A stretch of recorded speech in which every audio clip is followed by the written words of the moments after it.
A routine shopping trip becomes an extraordinary moment when an older woman tells a young black man to return to Africa.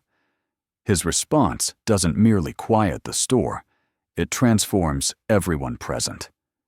The supermarket buzzed with the energy of everyday tasks. Customers navigated their carts down the rows, some deep in contemplation, others exchanging quiet conversations. It was a bright afternoon in a tight-knit Ohio community, the kind of place where faces were familiar and stories were shared. Yet today, the predictable rhythm of ordinary life would shatter in the most startling way. By the fresh produce area, an older woman, likely approaching 80, stood fine-tuning her spectacles. She carried herself with visible frustration, grumbling quietly as she selected a bag of apples. Her worn sweater and neatly arranged gray hair suggested someone unremarkable. What came next, however, was far from ordinary. A young black man, lanky and dressed comfortably in a navy sweatshirt and denim, moved toward the same display, reaching for some oranges close by. His name was Daryl. He maintained a composed, courteous demeanor and moved naturally through the store's flow. He was checking his phone while managing a basket of items when the incident occurred. The older woman spun around abruptly, spotting Daryl nearby, and her demeanor transformed. The change was unmistakable. Her gaze hardened, and her mouth pressed into a thin line.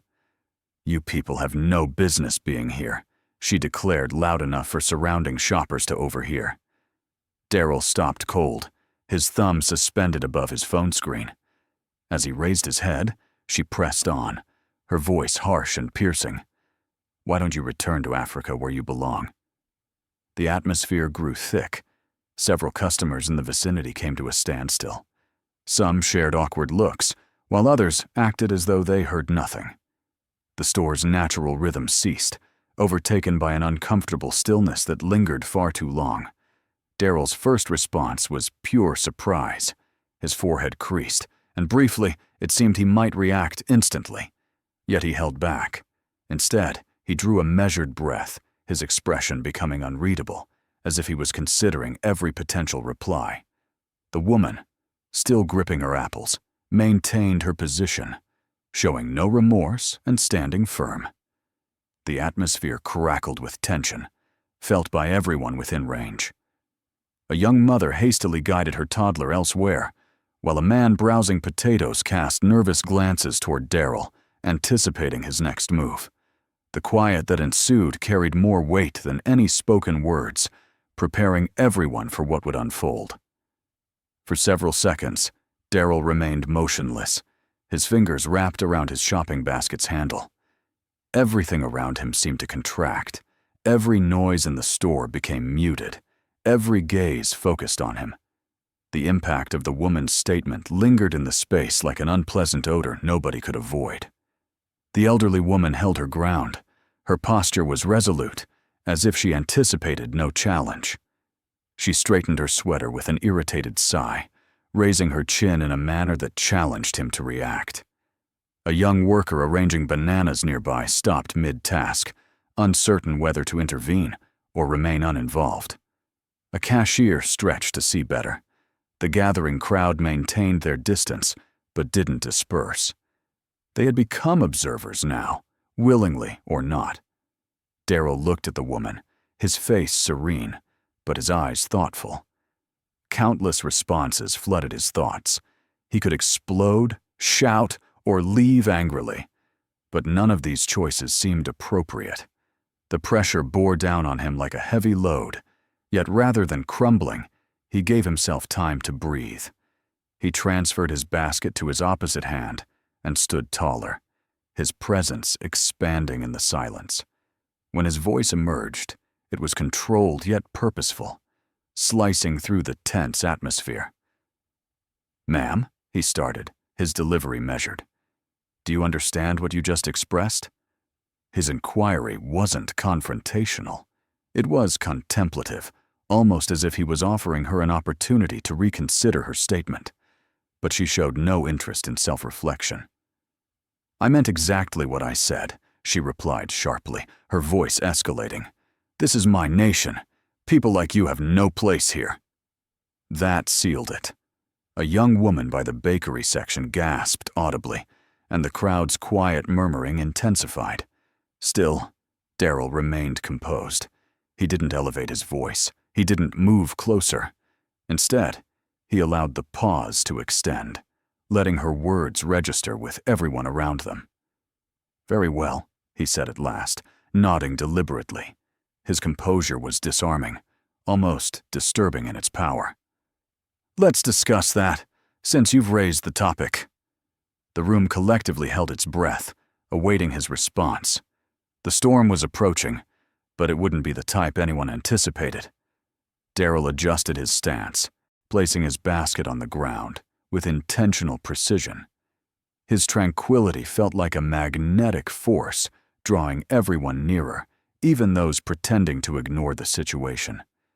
He focused on the elderly woman, not with rage, but with a quiet resolve that made her fidget uncomfortably. "You claimed I don't belong here," he started, his voice steady yet strong. "But allow me to share something about my origins." His words held substance, each one delivered as though it had been deliberately selected. "My great-great-grandfather was born in Mississippi," he said, pausing enough to let the information register. He worked as a sharecropper, laboring on land he could never own, destroying his body so his children might find better opportunities. His father was enslaved, abducted, brutalized, traded like merchandise. And for what purpose? To help construct the very nation you're standing in. The woman's mouth tightened, but she remained silent. The audience, however, was captivated. A man near the dairy department who had been checking his phone set it aside completely. An elderly couple whispered between themselves but kept watching. "My grandfather," Daryl continued, his voice building momentum, "served in World War II, fighting for a country that deployed him overseas to risk everything, only to treat him as less than human upon his return. He couldn't use the same lunch counters, couldn't drink from the same water fountains, yet he remained. Do you know why? Because he believed in this nation's potential, even when it didn't believe in him." A profound quiet settled over the space.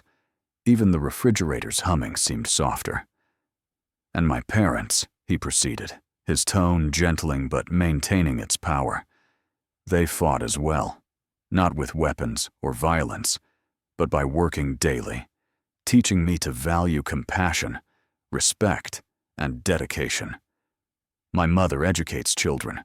She's devoted her entire career to helping students, regardless of their appearance. My father repairs cars, the type of person who'd pull over to assist someone like you if your vehicle failed."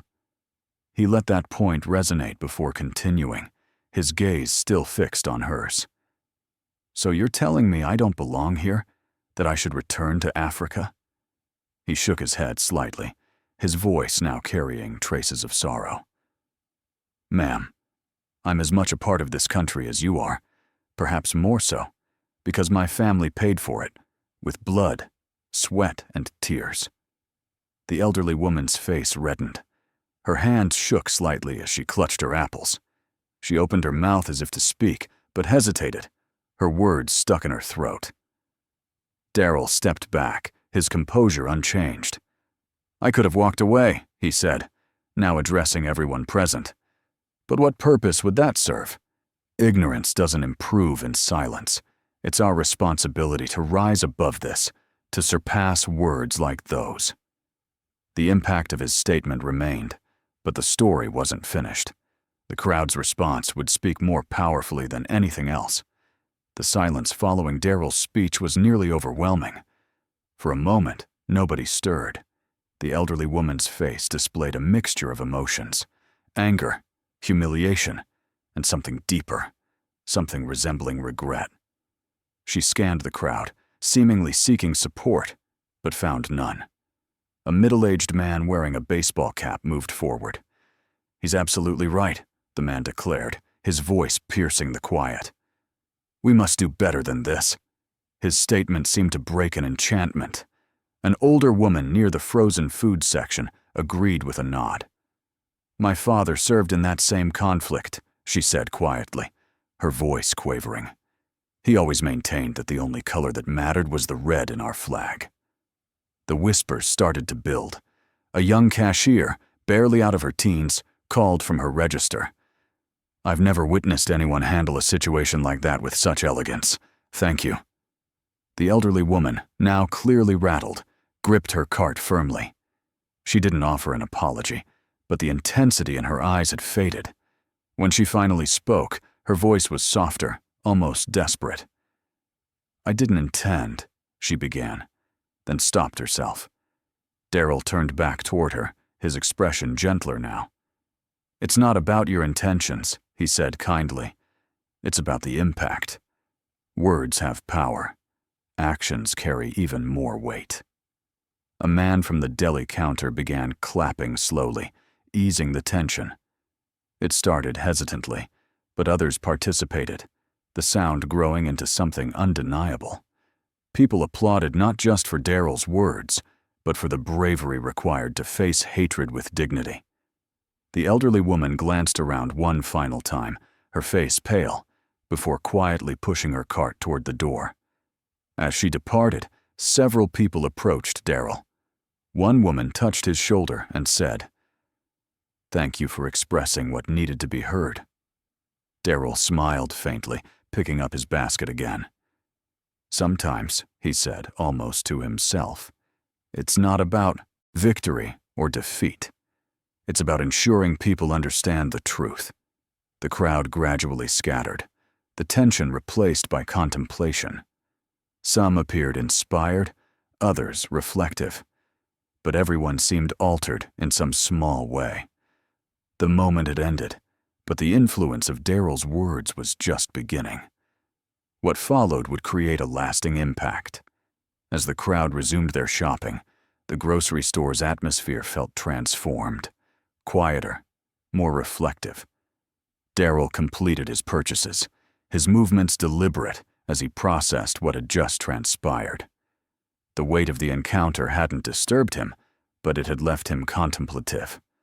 At checkout, the young cashier who had spoken earlier scanned his items with a timid smile.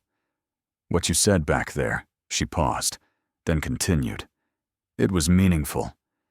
People don't always take a stand like that, especially with such poise." Daryl returned her smile, his tone warm. "Sometimes, grace is the only path through. Anger just creates barriers." Outside, the sun was starting to descend, creating long shadows across the parking area.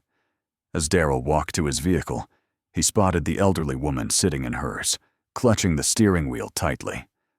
For a moment, he considered approaching her, but chose not to. Some lessons need time to take root. He had already expressed what was necessary.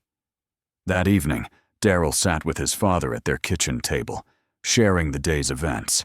His father, a man of limited words, listened carefully, his hands clasped on the surface. "You handled it correctly, son," his father said finally. "Not just for yourself, but for everyone witnessing it. People like her might not transform immediately, but you planted something important. That's all we can do sometimes. Plant the seed and allow it to develop." Daryl nodded, his father's wisdom resonating profoundly. He understood that while the confrontation had been uncomfortable, it was essential. Ignorance doesn't shift unless it's challenged, and silence only lets it grow. Across town, the elderly woman sat at her dining table, staring at her untouched meal. Daryl's words echoed in her thoughts, each one penetrating the shell of her prejudices. She thought of her own grandchildren, of the world they were inheriting, and for the first time, she experienced something foreign: uncertainty. In the following days, the story of the grocery store incident spread throughout the neighborhood. People discussed Daryl's response, his bravery, and the grace with which he managed the situation. It became more than just an event. It became a teaching moment, a reminder of words' power and the importance of defending what's right. Daryl didn't seek recognition for his actions, but his behavior affected the community in unexpected ways. Strangers thanked him, sharing their own experiences with prejudice and perseverance. His quiet stand had initiated conversations that had long been postponed. The elderly woman also began to evolve. The change wasn't instant, but she started questioning beliefs she had maintained for decades. She wasn't sure if she'd encounter Daryl again, but if she did, she hoped she'd find the strength to apologize. Moments like these demonstrate the power of kindness, strength, and truth when facing ignorance. They show us that standing up doesn't always require raising your voice. It can mean speaking calmly with conviction and allowing truth to handle the rest. For everyone listening, let this serve as a reminder. Your words and actions have impact.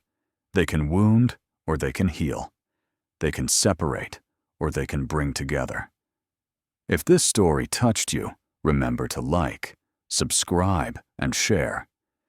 Together we can spread messages of hope, courage, and understanding to build a better world.